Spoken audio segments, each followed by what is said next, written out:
Hi hello నమస్తే welcome to our channel. ఈ రోజు వార్తలు ముఖ్యాంశాలు ఏంటో ఒక్కసారి చూద్దాం.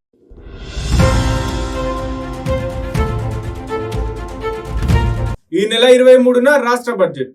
ఈ నెల 23న అసెంబ్లీలో రాష్ట్ర బడ్జెట్ ను ప్రవేశపెడుతున్నట్టు సమాచారం. పార్లమెంట్ కేంద్ర బడ్జెట్ ను ఈ నెల 22న ప్రవేశపెడుతున్నందున తెలంగాణ ప్రభుత్వం ఆ దిశగా సన్నాహాలు చేస్తుంది.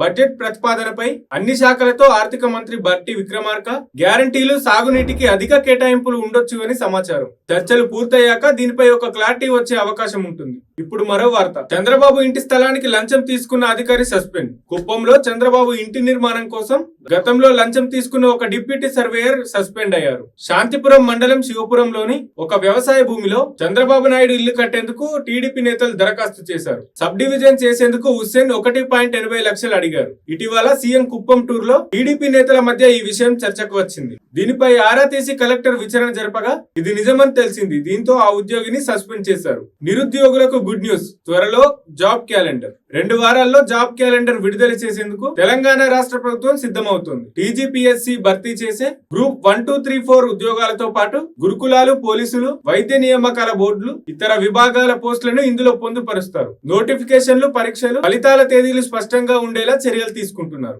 ఇప్పటికే తుది రూపు తీసుకురాగా సీఎం రేవంత్ పరిశీలన అనంతరం విడుదల చేసేందుకు అడుగులు ముందుకేస్తున్నారు. ఇప్పుడు మరో వార్త. మంత్రివర్గ విస్తరణకు రేపు ఢిల్లీకి సీఎం.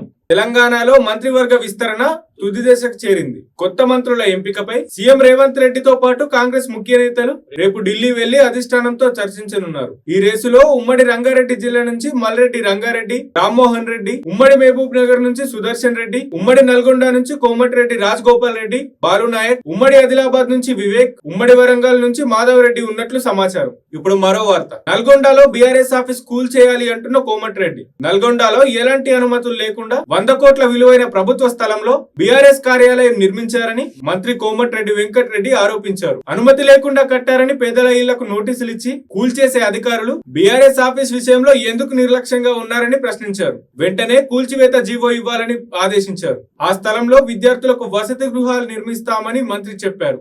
రేపు ఎల్లుండి భారీ వర్షాలు. ద్రోణి ప్రభావంతో 3 రోజులు భారీగా వర్షాలు కురుస్తాయని అమరావతి వాతావరణ కేంద్రం తెలిపింది. ఈ రోజు శ్రీకాకుళం, విశాఖ, అనకాపల్లి, మన్యం, అల్లూరి, కాకినాడ, ఉభయ గోదావరి, నెల్లూరు, అన్నమయ్య, తిరుపతి జిల్లాల్లో పిడుగులతో కూడిన మోస్తారు వర్షాలు కురుస్తాయని వాతావరణ శాఖ సూచించింది. రేపు ఎల్లుండి పలు జిల్లాల్లో భారీ వర్షాలు కురుస్తాయని, తీరం వెంబడి 40 కిలోమీటర్ల వేగంతో గాలులు వీస్తాయని, మత్స్యకారులు అప్రమత్తంగా ఉండాలని సూచించింది. ఈ రోజటి ముఖ్యాంశాలు.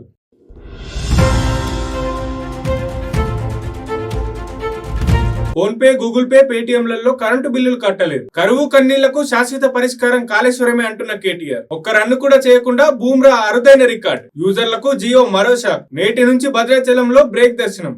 తిరుమల శ్రీవారి దర్శనానికి 8 గంటల సమయం. రేపు స్వదేశానికి భారత జట్టు. నీటిలో మునిగిన డయాఫ్రమ్ వాళ్ళకి ఏం కాదంటున్న నిపుణులు. ములుగు జిల్లాకు సమ్మక్క సారలమ్మ పేరు. వైసీపీ కార్యాలయం కూల్చివేయడంపై హైకోర్టులో పిటిషన్. కృష్ణా జిల్లాకు రంగా పేరు పెట్టాలని విజ్ఞప్తి. లోక్సభ ప్యానెల్ స్పీకర్ గా టీడీపీ ఎంపీ. 3న అమరావతిపై శ్వేతపత్రం. నేడు అన్ని శాఖల కార్యదర్శులతో రేవంత్ రెడ్డి భేటీ. 97% 2000 నోట్లు తిరిగి వచ్చాయంటున్న ఆర్బీఐ. డెట్ నోటిఫికేషన్ విడుదల. ఏపీలో 95% పెన్షన్లు తొలి రోజులో పంపిణీ. విభజన చర్చలపైన రేవంత్ రెడ్డికి సీఎం చంద్రబాబు లేఖ. వైసీపీ నేతలు నాకు శత్రువులు కాదు అంటున్న పవన్ కళ్యాణ్. జగన్ ఇంటి ముందు హై సెక్యూరిటీ తొలగింపు. ఇవి ఈ రోజు వార్తలు ముఖ్యాంశాలు. రేపటి వార్తలతో మళ్ళీ కలుద్దాం.